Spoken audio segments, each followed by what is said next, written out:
Hi, I'm Stephanie Wainwright. I'm a wife, a mom, a business owner, and my life is chaotic all the time. So I created this podcast to help you find the funny, the good, while navigating through the chaos. This is Chaotic Compass Podcast. Guys, thank you so much for tuning in. This is the first episode of Chaotic Compass, and I appreciate you tuning in. This is taking me so long to work up the nerve to sit here and talk by myself to my phone and my computer in my closet. So I appreciate you joining in, and it's so crazy how it is just taking me so long to just work up the nerve to talk to nobody. But I have found where, I just come up with these crazy situations, and I've been through so much craziness in my life, and you just have to focus on finding the funny things.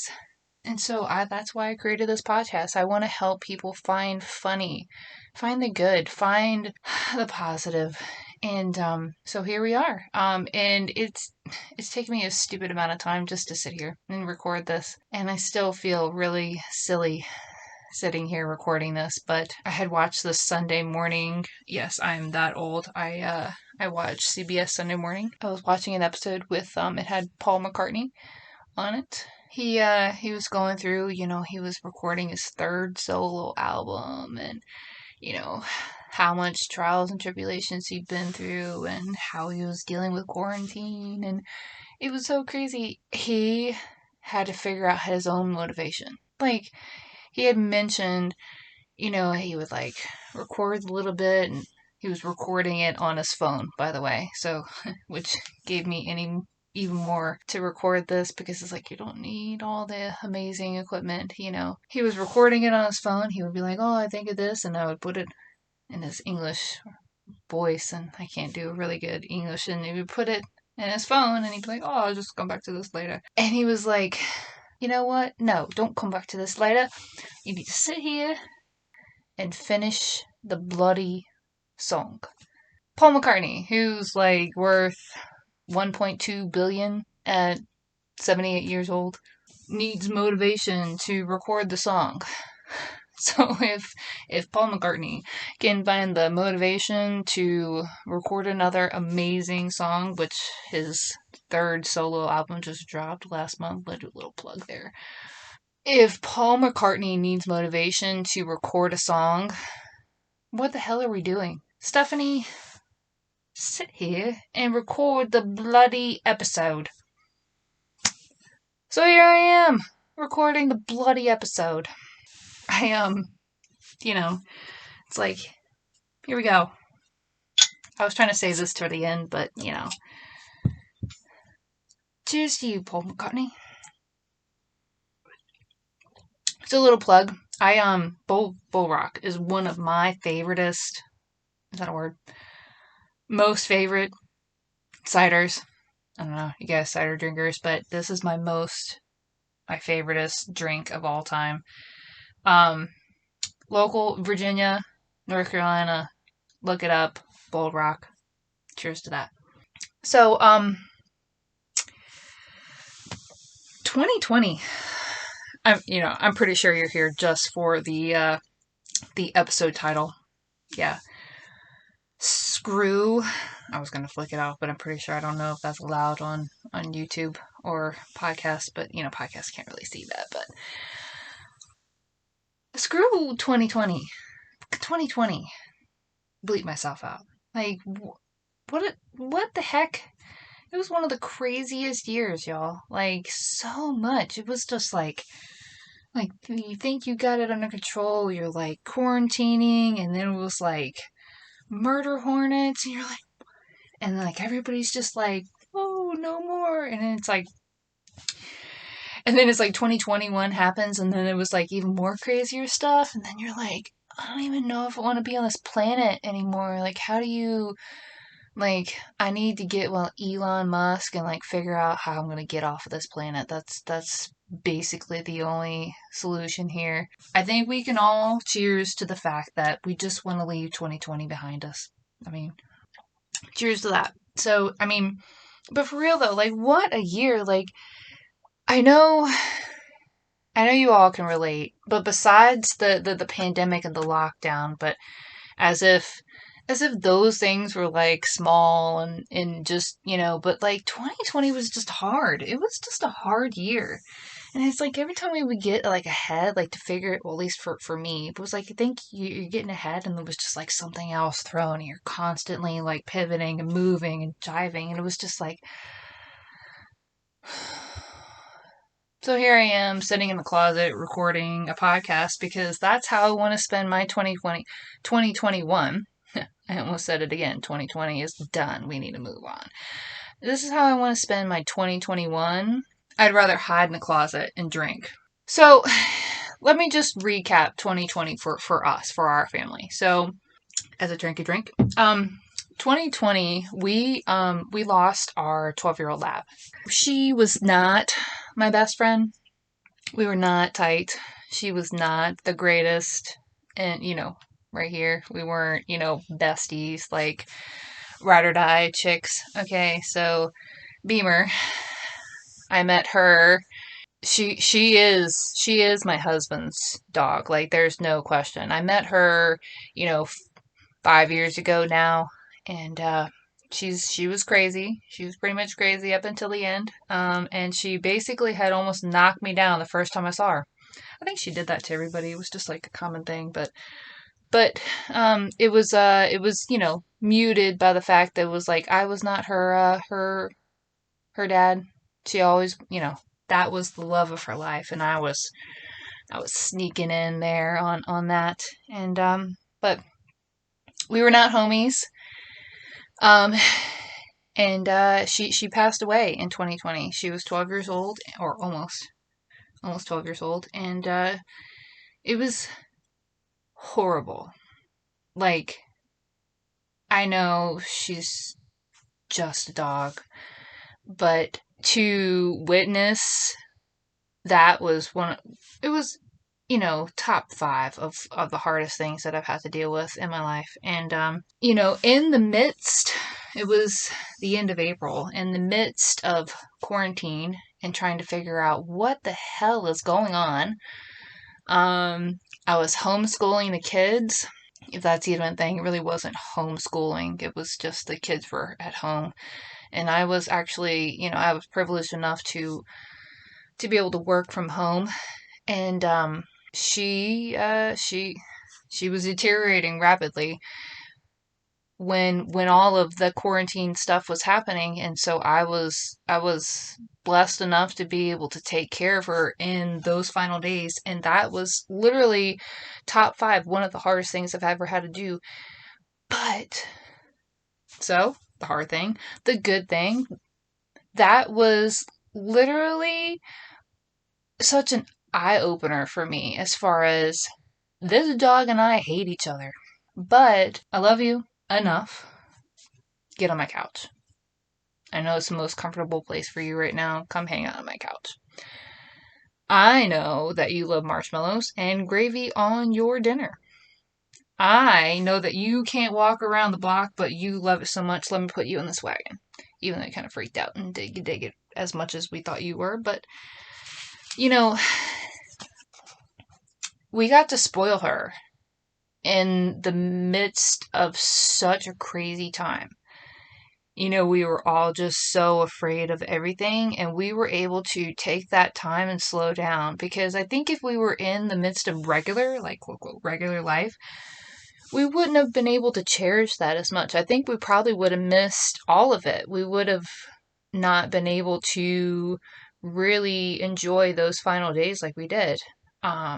So that was such a huge blessing for us. I'm going to play a little clip for you here of one of the final moments with Beamer and Ryan and I. Ryan got to sing Frozen, the movie, karaoke to Beamer. And she didn't really give two flying flips about it, but I caught it on camera and it was amazing. So here's that. Let it go, and away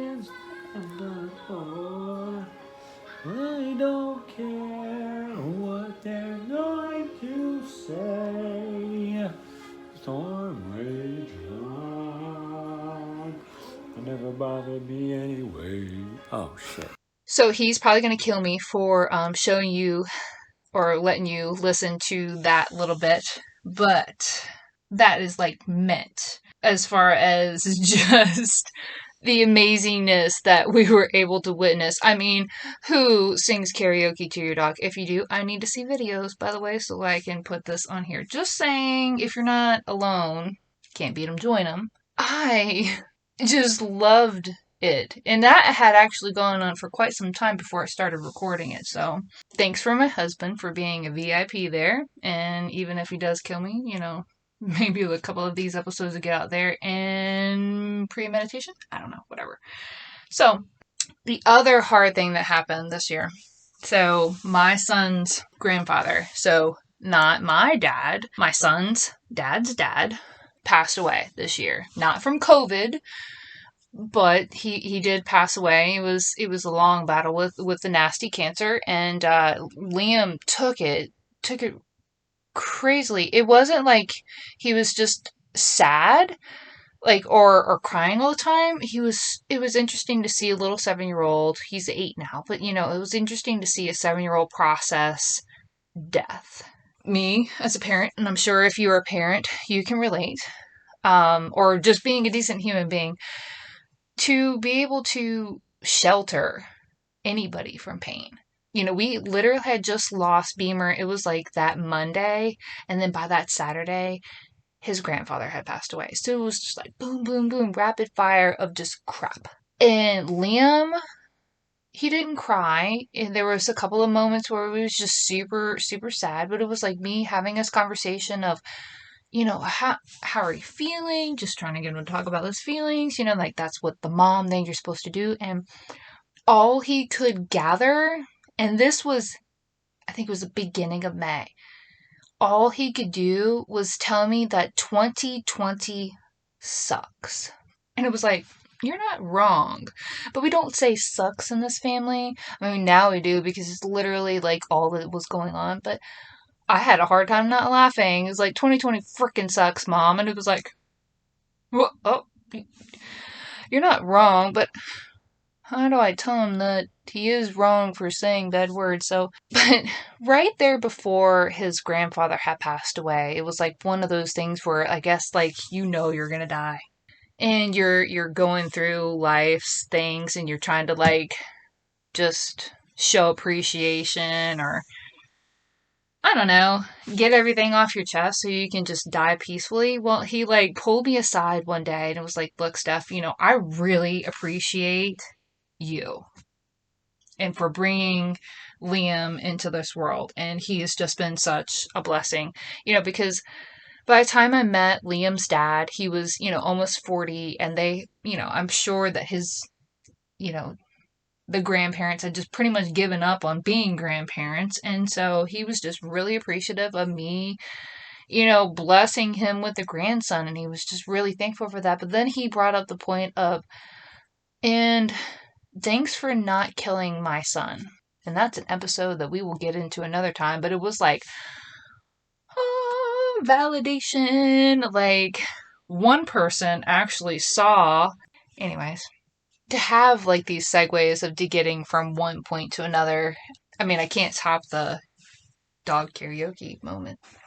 Everybody has been through such hard times in this year, and it's been really interesting to see. It's like my stories fail in comparison to other people's, like just struggles and failures and stuff. But it's not all struggles and failures. There wasn't, again, on CBS Sunday Morning, there was this episode where they were showing businesses that have thrived in the pandemic. As far as, there was this company, it was called Domestic Fashion, and this, I guess, Etsy had put out this saying, hey, masks are going to be needed, so you should probably go ahead and start pumping those out. And it's like, whoa, that's interesting for Etsy to have that kind of like knowledge, and then to go ahead and let their small, I mean, they're all small businesses know, like, what's up. The one guy from Domestic Fashions, he was a fashion designer that was struggling in New Jersey. And so he just started making masks, and masks were literally was keeping him open and, paying the bills. And then somebody was like, oh, can you get a shirt to match my mask? And it was like, I never thought about that. Like, you can get a shirt to match your mask. Like, I'm over here with like the crappy blue ones that are like the throwaways, but I keep using it over and over again because I don't want to go and buy a nice mask because, I'm thinking that this is going to blow over, but obviously it isn't. And then, this guy is making amazing masks that match outfits and that you can be trendy and it can match your purse or you match your scarf or whatever. And I'm over here like looking buns for days, and I have bought a mask. Okay, and I bought my daughter the exact same mask, and it's sunflower and it's okay, and all the kids have legit masks out here in Virginia. Everybody that's 5 and older actually has to have a mask to go anywhere. But, I'm not a rule maker, I'm a rule follower. But I never thought of having your mask match anything. I'm literally, as soon as I get out of the store, I'm ripping that crap off and I'm like, trying to breathe the air, like dramatic, yeah. But I've never thought that you could accessorize, like a mask was an accessory or a statement or any of the such. So, I mean, props to that guy, and his business has just exponentially taken off. Even like Beyonce, was, wearing his stuff. I'm like, go you, that's so awesome. Just to hear some of the cool stories as far as what has pivoted in like the good that has come out of such a disgusting year. With all of the difficulty we have so much good. We bought this house, by the way, so I get my awesome cubby hole in my closet. I didn't even know it was a thing. Like, literally the kids are all like, I can't find a kid for it felt like an hour, but it really wasn't that long. They were playing hide and seek and they found this hole. Like, I didn't even know. It's like, there's my closet. And then this hole. It basically wasted space. But anyways, this year we bought a house. And then, go back to the first part of this, and we bought a house with my parents and we all lived together in awesomeness. My husband bought a truck. He had been working out of his Toyota Corolla with his business, so he finally was able to buy a truck with the business, so bravo to that. And our other business, our charter boat business, bought a second boat, y'all. Something that the business been in business for like 18 years, and they finally were able to buy a second boat. Like, crazy things had happened this year, but so much good has come out of it. And it was just one of those things where I had to step back and stop looking at, like, this sucks, I can't go sit at a bar, which I drink a lot, whatever. But, it's one of those things, like, you think that all the things that you take for granted. I never thought that I wouldn't be able to just sit at a bar. That's crazy. So much good.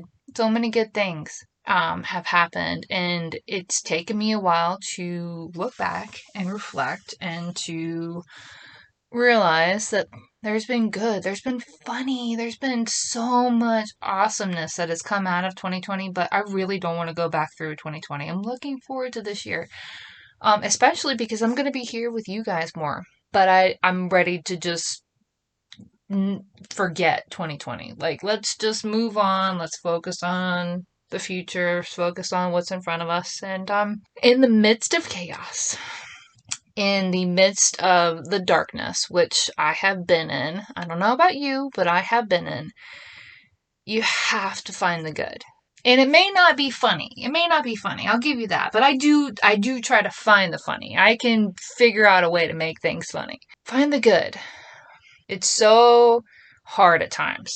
Like, it's really hard at times for me to just, sometimes, like, when I'm in that dark, like, not like super dark, but like, am I in not so good places? It's hard to find just the good. But to take a moment, take a break, climb in your closet, climb in your hole, and find the good. So, here's that. Thanks, guys. Thanks for listening to my first episode. Find the good.